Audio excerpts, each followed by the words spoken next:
Today I'm going to be talking about AC/DC. I'll be hooking up today our DC-DC charger, batteries, our AC inverter charger, as well as pre-wiring for both of our fans and all the outlets and lights that we want to have throughout the van.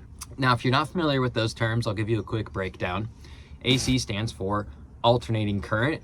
It was perfected and championed by Nikola Tesla, and it's the absolute GOAT of electricity and power in the US. Every house uses it, every appliance, every outlet, every light. This is all AC powered. And why is that? Well, it's more efficient, more reliable over long distances. So engineers can use transformers and convert to a super high voltage to minimize energy loss over long transmission lines between the power plant and the homes it's being used in. And then at the other end, use transformers to lower the voltage to a safe, usable level in the home.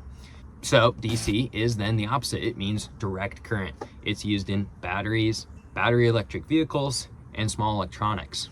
So why use DC at all if every home is AC and a travel van is essentially a tiny home?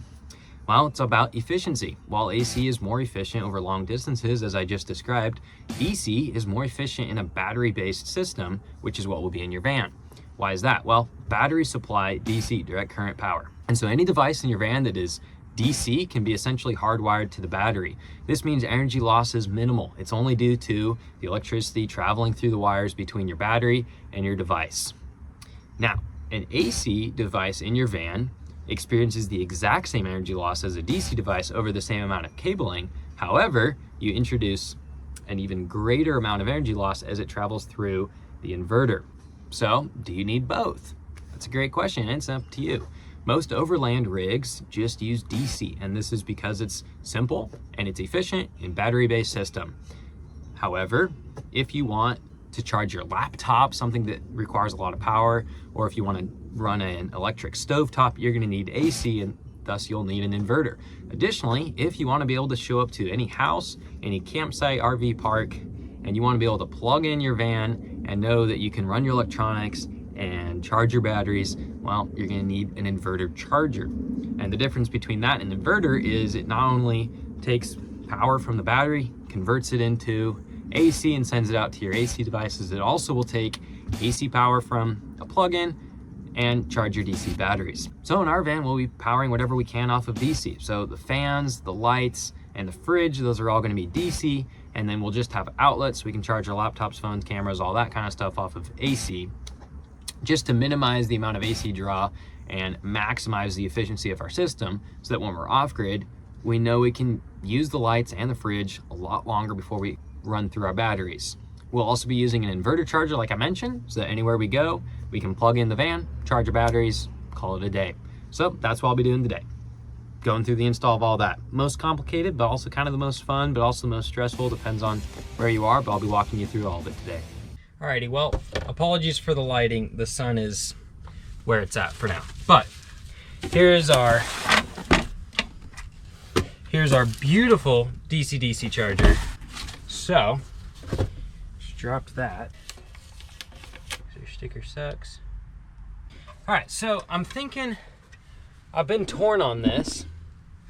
Basically, I originally wanted the bikes on this side, and my sole purpose for that is that's what you usually see on Instagram. I might put it on the right, because here's the thing. You also mostly see in RVs, the RV shore plug being on the driver's side.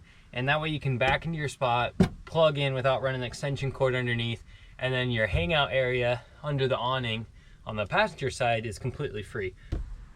So, I'm just kind of test fitting. I'm gonna eventually build a some kind of retainment system. Probably just a 1x2 right here, keep that in place. All right, I put the old bike in. I think in this space, instead of all the electrical stuff, I think I'm gonna put the front tires. So we'll just kind of slide the front tires in here. And then I read somebody did this online and I love the idea. But right there, that whole wall, we're planning on having a bench. So I think that's the perfect place to put all the electronics. We'll put everything in there. I'll put a hinge on the top of the bench. We can open it up, access all of our electronics, check the battery levels, and then that way it's all really heavy. So that's all gonna be on the driver's side, relatively close to the rear axle. But on this side, where we have our sink and our stove, I want to have a propane tank to run the stove. I'll have a freshwater and a gray water tank, but I'll put that all on this side, and that'll kind of balance out the heavy electronics with water tanks and a propane tank.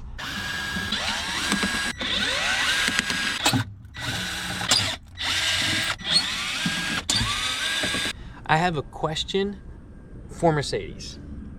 Why in the world should I have to remove a plastic cover, the entire floor mat, and another metal cover just to get to the batteries? Like, what happens if this thing's battery dies? Okay, so the first step in our handy dandy instruction manual is to connect the house battery to the DC charger. And this is sitting like it is because it'll eventually be mounted to the wall underneath of our bench, like so, and it will sit above the batteries to save space.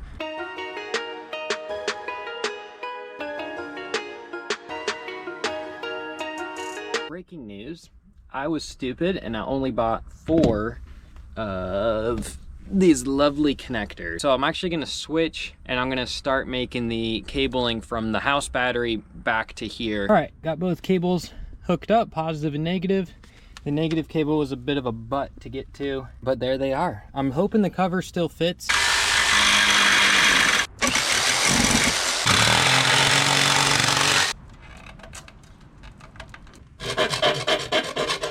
It fits, and there she is. You can barely tell.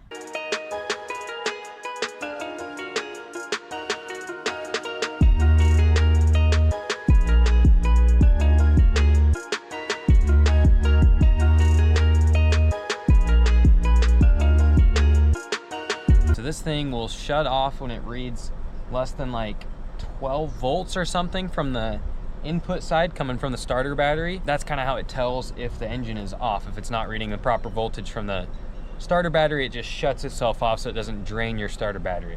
All right, van is literally a mess of tools and cables and stuff. But basically this is your input and output area. It has a little cover which I took off. What we have to do is wire from our shore plug to the input here. There's a little diagram, hold on. Ground, live, neutral for the input. So I wanted to show what I had to do to this. The inverter charger called for 10 gauge wire, and these were the only 10 gauge ring connectors that Home Depot had. I ended up having to cut a small section out and then bending it open so I can get it around the terminal. But this works really well, and then you tighten that bolt down, it's not gonna go anywhere. All right, so I hooked up my power and my ground cable to the inverter charger up there so I can get the distance to my nice little plug. Left some slack so I can kind of run it along the wheel well here.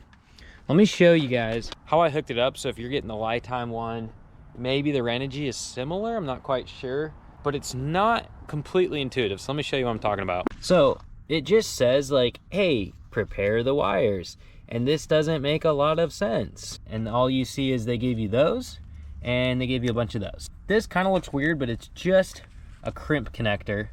So if I go over here, we'll put it upright. So whoop, I haven't heat shrunk these yet, but you just crimp it, you strip the wire, crimp this on, and then put the heat shrink over it. They use black for power, which it's whatever. And then from there, you just slide the long end up in there, and then you tighten the screw down on top of it. This should be somewhat obvious. The input to the inverter charger is gonna come from your shore plug, and then the output from your inverter charger is gonna go to your little AC distribution box.